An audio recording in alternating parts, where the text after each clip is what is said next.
one of the most effective and efficient ways that you can advance your spiritual development and even go all the way home to enlightenment with just this practice is to observe your natural breath.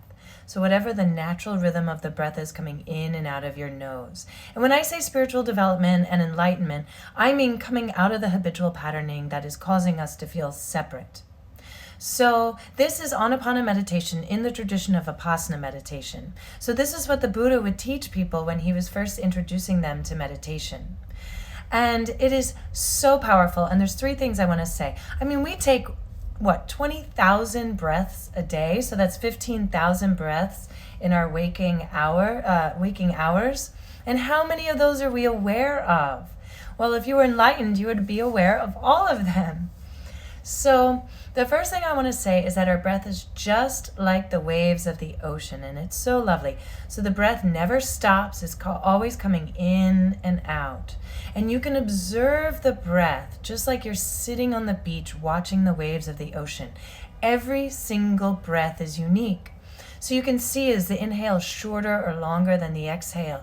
Does it speed up or slow down? Or you can notice that super interesting moment when the breath changes direction from an inhale to an exhale.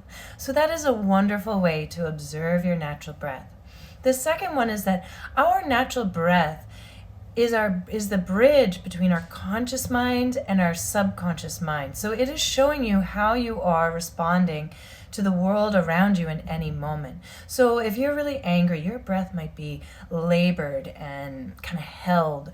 And if you're really nervous, it might be fast and a little anxiety producing because of the speed. And it's a wonderful way to come into awareness of the breath with the question, how am I responding right now? How am I breathing? And then you start to get to know your different breath patterns, and it gives you a lot of information.